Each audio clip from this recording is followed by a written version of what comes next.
Good evening, everyone. Broadcasting live, April 2nd.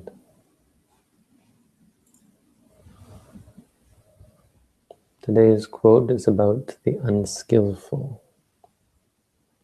It comes from a sutta that talks about both the skillful and the unskillful. In fact, it's a bit of a paraphrase, I think, or a summary.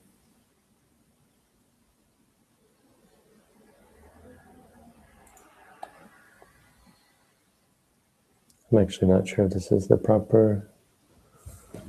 It actually is from this part of the.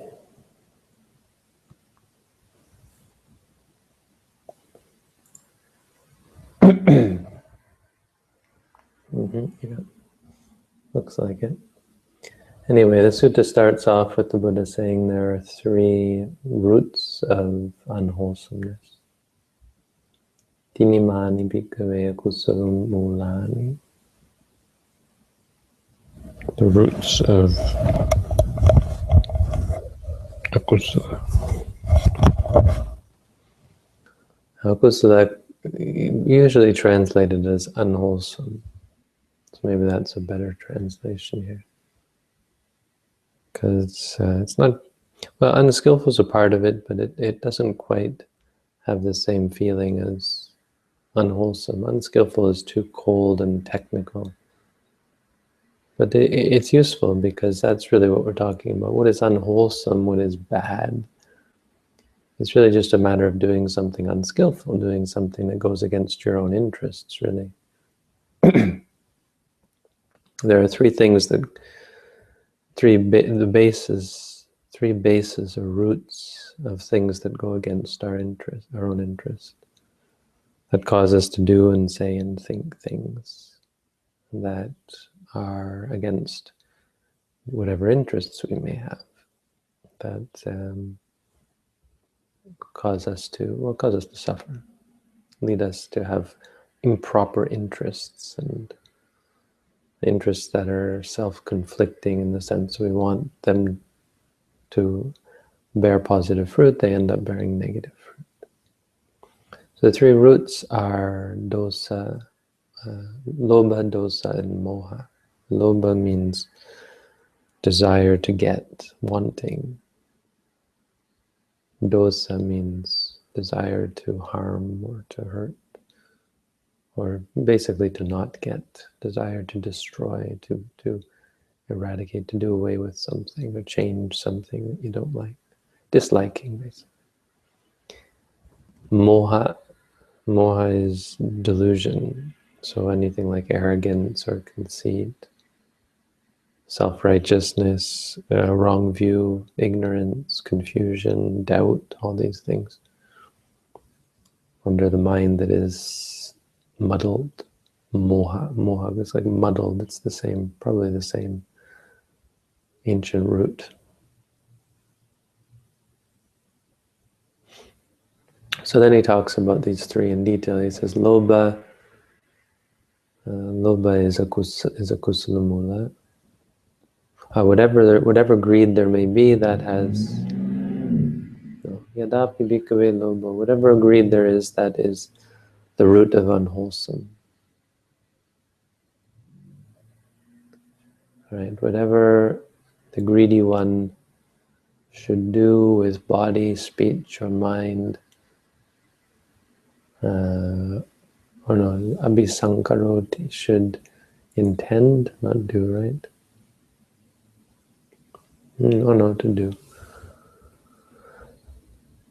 That, yeah, right, with body, speech, or mind, that is unwholesome.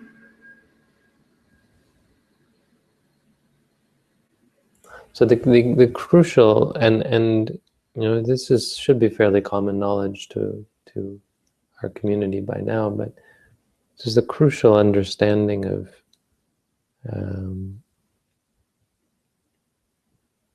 good and evil, how they exist in the mind, or they're based on the mind. They're based on the quality of the mind, not on the acts themselves. And hence as I say many times, the importance of meditation in terms of changing these aspects of our mind, our reactions to things, to cultivate habits of objectivity or simplicity. It's very simple to see things as they are. It's not easy, but it's simple. If you can get to the point, to that simple state of just seeing things as they are, which seems actually kind of silly, because we're so used to complicating things, and we think truth must be complicated. But it's really not. Truth is when seeing is seeing. There's such a powerful statement of the Buddha. It sounds like a child. It sounds childlike. But the idea is when seeing is just seeing, then there's no root for unwholesomeness. There's no bad intention. To say that you then could do bad things or say bad things or even think bad things is not possible. It's not correct. Even though people might still blame you, and probably will still blame you. The blame of others is not the reason for something being deemed wrong, right? The question is, what makes something wrong, or what makes it right? And so Buddhism only goes so far as to say it's right if it actually does conduce to proper and to coherent goals. Greed, anger, and delusion don't do that. With greed, you want to be happy. With anger, you want to be free from suffering. With delusion, you don't know what you want. But because greed and anger and delusion don't lead to getting what you want, instead they lead to getting what you don't want, not getting what you want. Therefore, they're unskillful, they're unhelpful, problematic, inherently causing problems, inherently problem causing.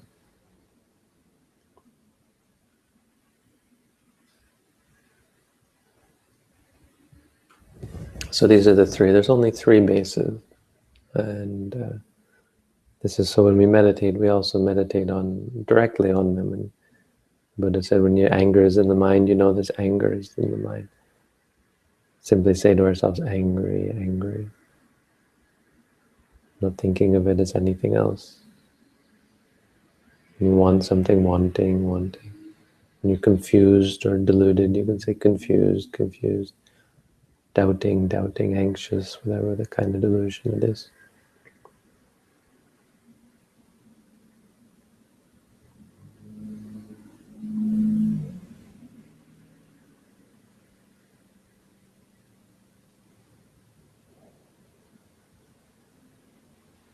And then he makes a simile. He talks a little bit more, but in summary, he gives a simile of a tree. Suppose there was a tree that was choked and enveloped by 3 malua creepers. You know anything about vines? Our country doesn't have vines, really. But other countries, they have vines that strangle and can actually take down trees. If you go into the rainforest, it's amazing, these thick vines that they'll just cover the tree. And it's just from like a seed. A bird goes up into the tree and defecates out a seed, and that one little seed ends up killing a huge, like 100-foot tree. I mean, I guess usually it doesn't kill the tree, but it can. And so here it talks about these malua creepers, that if the tree was choked with the creepers, it would meet with calamity, with disaster. This is like, remember the last night's or the recent one, we said the mind is luminous, but the defilements visit the mind. So this is he's giving it the same teaching in another way. He says, there's nothing wrong with the tree, but it's these creepers. When the creepers enter into the tree, they strangle it. And so our desires are like that. Desires, our aversion, unwholesome roots have like a stranglehold, and we become slaves. We become slaves to our defilements. That's the idea. We can't act other than wanting certain things and get angry about certain other things, feeling confused or deluded about other certain things. And we're controlled by this. Our actions, our speech, and our thoughts are under control of these habits, basically. We've just built up habits, reinforced them with our emotions, with the power of our mental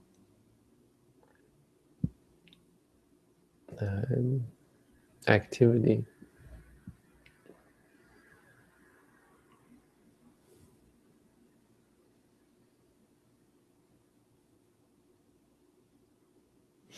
Or choked like a tree by the creepers. And then you've got another tree, and he does the opposite, which is common in the suttas. The first half is about the unwholesome, and that's, I think, where our quote is from.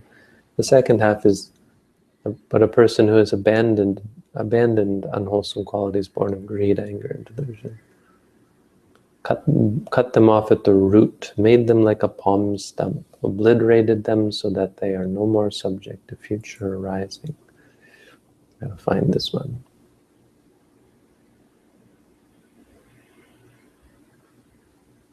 Eva rupasa bhikkhave puggalasa lobaja papaka akusala dhamma. Bahina is abandoned, right? Or eliminated, destroyed. Uchina mula is cut the root. Mula again is root. So this idea of cutting the root is important in Buddhism, because some people will say, well, enlightenment as Buddhism is to be free from defilement, free from craving, right? No craving, no suffering. But that's wrong. Visuddhimagga points out that that's wrong because, well, we don't always have craving. So then at times when I don't have craving, does that mean I'm enlightened? No, it doesn't. So and it's important because there are people who feel like well, maybe I'm enlightened because I don't feel any greed. There's a story of this ascetic who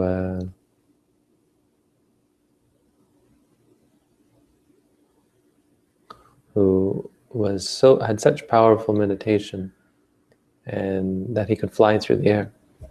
And then one day he went to stay with this king, and every day he would go in for alms. The king invited him to stay. It's one of the Jatakas, I think.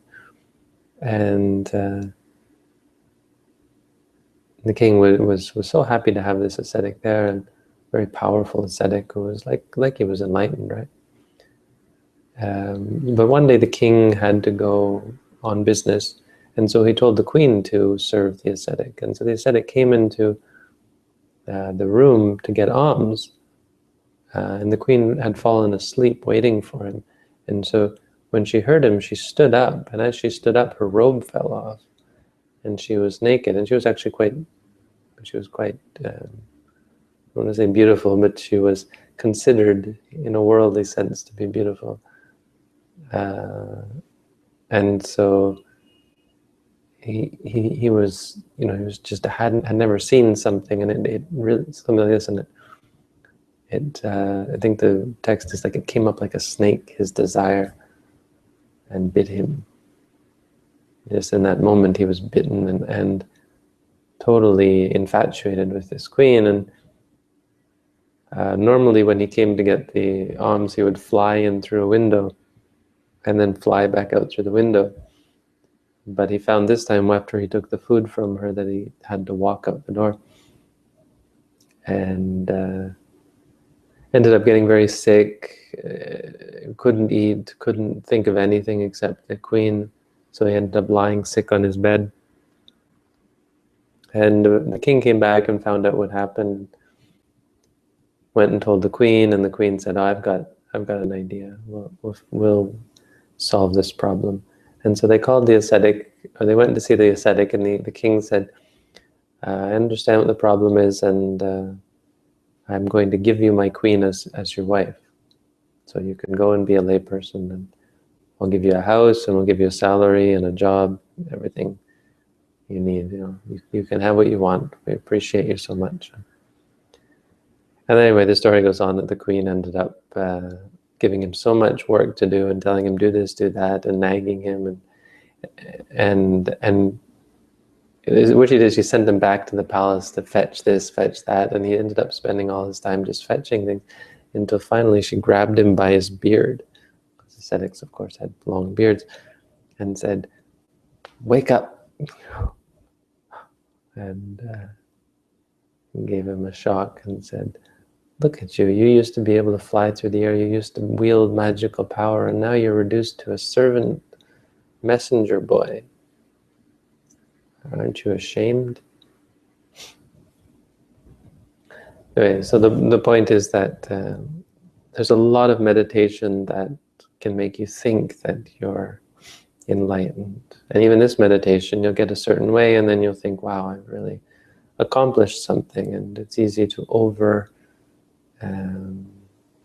esteem your practice, overestimate yourself. Talawattukata, having I don't know, having made like a palm stump, right? Like a talawa, something like that. Anabhawang kata, having made to not exist. Ayatung anupada dhamma, to make it not arise, to not have any arising in the future. Tideva dhamme sukha. These are referring to the defilements. Someone who has made these through enlightenment. The enlightenment makes it so that these things can't arise. And it's not like a samatha practice where you can suppress them, make it seem like they're not going to arise. No, this is, enlightenment means wisdom. Through understanding the things that would normally cause a reaction, by understanding them as impermanent, as suffering, as non-self. The things that we meditate on, understanding even just the rising and falling of the stomach, if you understand it and learn to see it just as rising, you can become enlightened just on that. All it takes is really an understanding that says, oh yeah, it just arises and ceases. Once you can look at things that way, then these things, you find no reason to get angry, no reason to be greedy. There's nothing to want or like. There's nothing to be angry or upset about. And then diteva dhamme sukhang viharati avighatang anupayasang aparilahang. Such a person dwells in happiness in this present reality. Avighatang, they are unvexed, I think. Yeah, unannoyed, undistressed. Anupayasang, payasa is sorrow, yeah. Sorrowless. Parilahang, unfevered. Parilaha is a fever, so this is a common I don't know what you call it, a common word. The parilaha are the fevers. So you have mental fevers. They're likened to a fever. Greed is like having a fever because it's like being sick. Anger is like being sick. It is being sick. So the Buddha called them fevers. Titeva dhamme nibayati. One is fully freed or extinguished in this very reality. Diteva dhamme. Ditte means in, means that which is seen. Dhamma is the Dhamma. So you see here and now, basically, is what it means.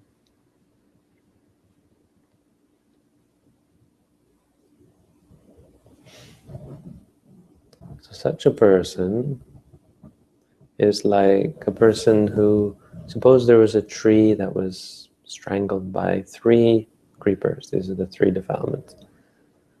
Then the man would come along bringing a shovel and a basket. He would cut down the creepers at their roots. I did this once in Thailand. I didn't do it actually because we're not allowed to cut them, but I kind of hinted at the problem, and one of the laymen cut a vine. I don't remember how I did it, but I didn't actually say cut that vine. Kind of went around it because we were concerned that if the tree fell over, if the tree died and fell over, it would hit one of the buildings. And it turned out that there was no problem with the vine. They actually, some of them have symbiosis with the trees. So someone told me it was a shame to cut the vine. So anyway, they do this. You cut and then dig it up, pull out the roots. So what he does, not only does he cut down the tree creeper, but he dug them up, pulled out the roots, even the fine rootlets and root fiber.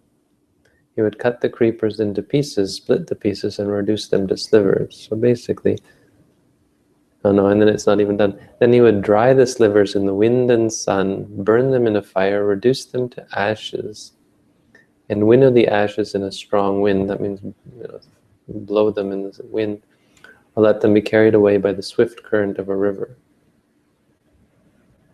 Basically, totally overboard, but absolutely, the point is absolutely to the very end. Gotten to the point where you've completely removed the potential for regrowth. And so then you could say they were cut off at the root, made like a palm stump, obliterated so that they are no more subject to future arising. This is in the Anguttara Nikaya, Book of Threes. And that's how these discourses go. The Buddha gives a teaching and they're just listed. It's a wonderful book. Anguttara Nikaya is very much worth, you couldn't read it through it, but skimming and dipping into, it's enough for a lifetime. The Buddha's teaching, it's not like the Bible or something. Most people don't even read the Bible, but so much more the Buddha's teaching, how could you read it all? Most people don't ever have the time. But there's so much, it's like an ocean. Like diving down in the ocean and you come across such wonderful things that surprise you.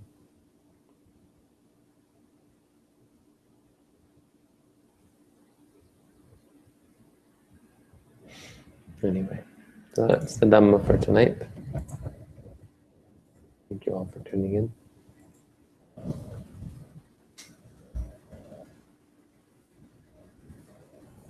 Okay, I'm looking at the chat now. I've just put the hangout in. Muddy is back. Hi, Muddy. Simon read my essay. It was very nice. Good. That's good to hear.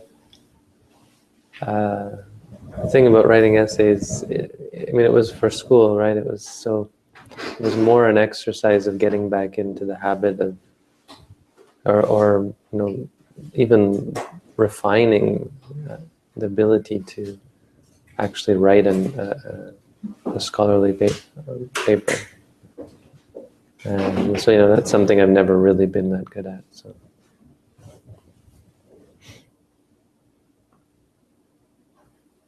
Anything in the Heart Sutra that goes against the Buddha's teaching? I don't even remember. Is the Heart Sutra, which one's the Heart Sutra? That's the, I think that's the Rupang Shunyatang.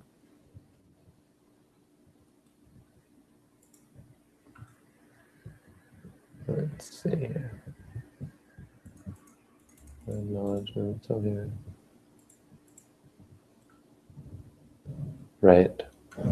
Sariputra Rupang Shunyatang. Shunyatang Rupang.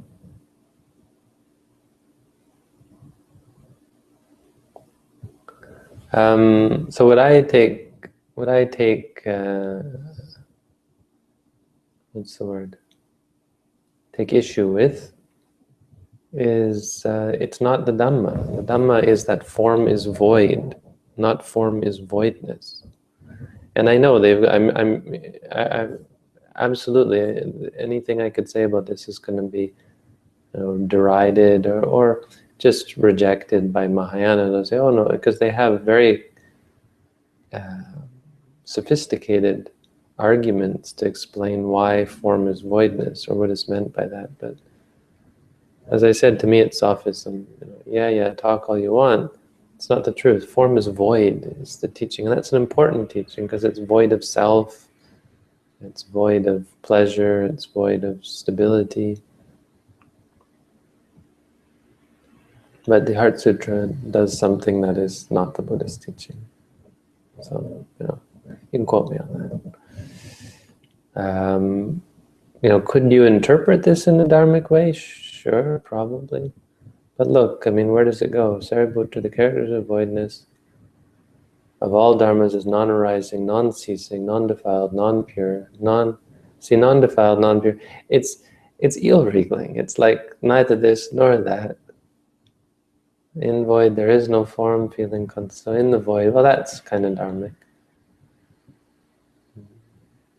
We're talking about nibbana, then in the void. But then look, it's going to get weird. No ignorance and also no ending of ignorance. No old age and death, and no ending of old age and death. Yeah, I could write something like this. A 6-year-old could write something like this. Sorry, that's not going to be taken very well.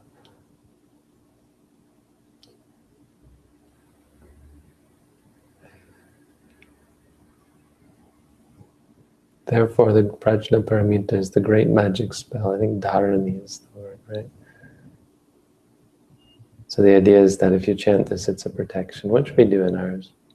And then there's this weird thing at the end, gate parasangate bodhisvaha, which is a spell. People like these. This is not high or any high dharma or high religion. This is low religion. People like these. In Thailand, they have all these gatha. Gatha just means verse, but in Thailand it becomes it has a different meaning. A gatha is a magic verse. So if you say gate parasangate bodhisvaha, people believe that's powerful. Anyway, sorry to trash talk it, but I don't value this sutra. It's not valuable to me. It's very short, huh? I didn't realize it was that short.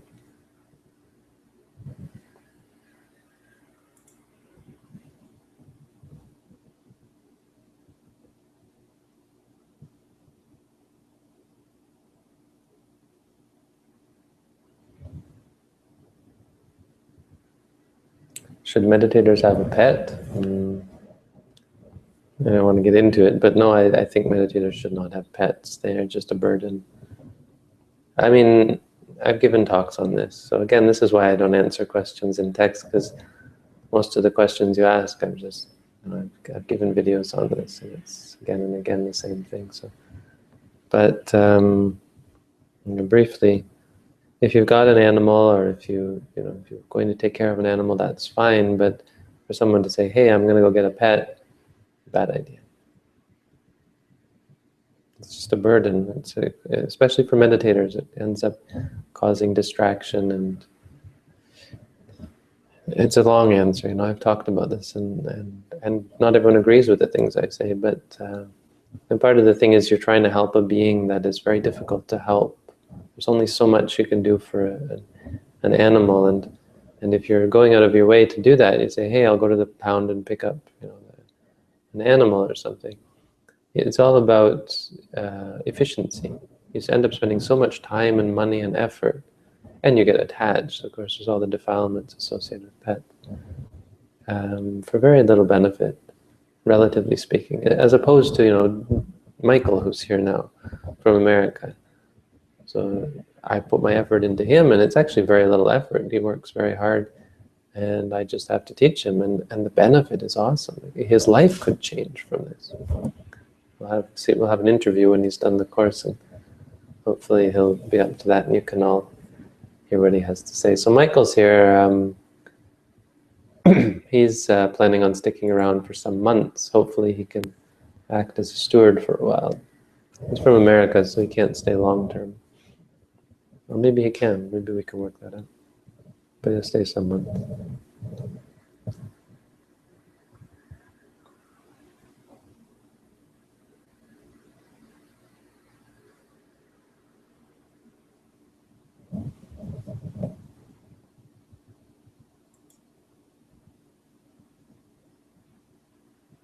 Hi, Ken. You've joined the Hangout. Do you have a question for me?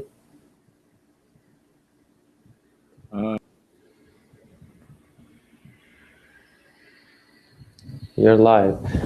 Who are you? Do I know you? You look familiar. You're muted again.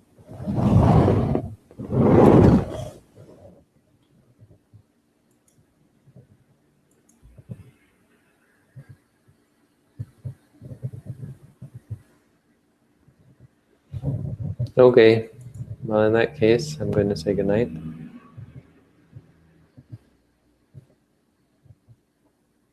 Have a good night, everyone.